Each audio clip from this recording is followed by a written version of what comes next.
June 1 నేటికి మన విజయనగరం జిల్లాగా ఏర్పడి 47 సంవత్సరాలు పూర్తి చేసుకుంది. కానీ 312 సంవత్సరాల క్రితం అంటే 29 సెప్టెంబర్ 1713న పూసపాటి రాజవంశానికి చెందిన విజయరామరాజు గారి ద్వారా విజయనగరం రాజధానిగా స్థాపించబడింది. అప్పటి రాజుల కోట నుంచి నేటి సిటీ వరకు ఎలా రూపాంతరం చెందిందో ఈ వీడియోలో చూసేద్దామా. 1713వ సంవత్సరంలో విజయనగరం కోట నిర్మాణం సమయంలో కోటకు కావలసిన మట్టి తవ్వడం కోసం పెద్ద చెరువు ఏర్పడింది. 1713లో గుంచి టెంపుల్ నిర్మాణం చేశారు.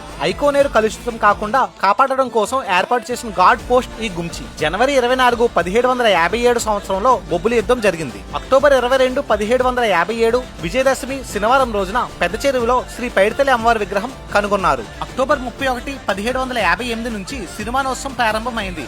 అప్పటి తొలి పూజారి పదివాడ అప్పలనాయుడు గారు సిరిమాను అధిరోహించారు. 1857లో ఎంఆర్ హై స్కూల్ స్థాపించారు. 1857లో అతిథుల కోసం అలకనంద ప్యాలెస్ నిర్మించారు. అది ఇప్పుడు 5th police battalion headquarters. 1860లో 3 లాంతర్లు ఏర్పాటు చేశారు. 1860లో మహారాజా సంస్కృత కళాశాల ఏర్పడింది. భారతదేశంలోనే ఇది పురాతన సంస్కృత కళాశాల. 1869లో మోతీ మహల్ నిర్మించారు. మహారాజ్ కోర్ట్ గా ఉపయోగించేవారు. 1879లో ఎంఆర్ కాలేజ్ మొదలైంది. 1885లో 68 అడుగుల మన గంట స్తంభం నిర్మించారు. 1890లో ఆర్య వైశ్యులచే కన్యకా పరమేశ్వరి టెంపుల్ నిర్మించారు. ఆగస్టు 13, 1892న మన గురజాడ గారిచే రచించిన కన్యాశుల్కం నాటకం ప్రదర్శించారు. జూలై 20, 1893న ఈస్ట్ కోస్ట్ రైల్వే నిర్మాణంలో భాగంగా వాల్తేరు నుంచి విజయనగరం వరకు 61 కిలోమీటర్ల రైల్వే లైన్ ప్రారంభించారు. ఆగస్టు 15, 1893న రాజమండ్రి నుంచి విజయనగరంకి ఫస్ట్ గూడ్స్ ట్రైన్ వచ్చింది. ఆగస్టు 21, 1893న వైజాగ్ నుంచి కటక్కి మన విజయనగరం మీదుగా ప్యాసింజర్ ట్రైన్ వెళ్ళింది. 1898, 99న విజయనగరం స్టేషన్ పూర్తయింది. 1904లో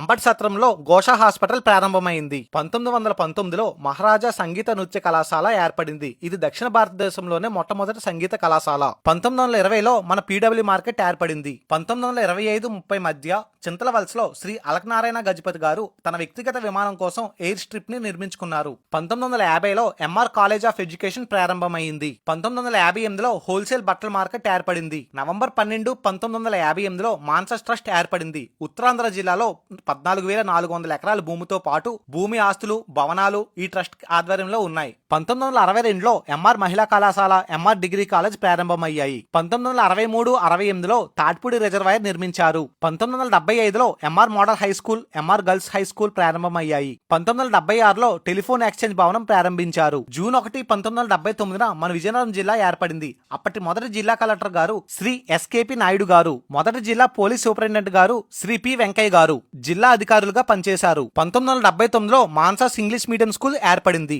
1979లో విజయనగరం బస్ స్టేషన్ అప్పటి ముఖ్యమంత్రి శ్రీ మర్రి చెన్నారెడ్డి గారు ప్రారంభించారు. 1981లో జిల్లా కోర్టు ఏర్పడింది. డిసెంబర్ 20, 1983న కలెక్టర్ కార్యాలయంను అప్పటి ముఖ్యమంత్రి నందమూరి తారక రామారావు గారు శంకుస్థాపన చేశారు. 1987లో ఎంఆర్ పీజీ కాలేజ్ ప్రారంభమైంది. అక్టోబర్ 8, 1988లో కలెక్టర్ కార్యాలయంను ఎన్టీ రామారావు గారు ప్రారంభించారు. 1988లో గవర్నమెంట్ మహారాజా హాస్పిటల్ ప్రారంభమైంది. 1995లో విద్యా స్టేడియం స్టార్ట్ అయింది. 1997లో ఎంవిజిఆర్ కాలేజ్ ఆఫ్ ఇంజనీరింగ్ ప్రారంభించారు. 2000 సంవత్సరంలో పూల్బాగ్ లో 60 అడుగుల సుబ్రహ్మణ్యేశ్వర స్వామి విగ్రహం ప్రతిష్ఠించడం జరిగింది. 2002, 2003లో మిమ్స్ కాలేజ్ స్టార్ట్ అయింది. 2007లో 80 ఎకరాలతో జేఎన్టీ కాలేజ్ స్టార్ట్ అయింది.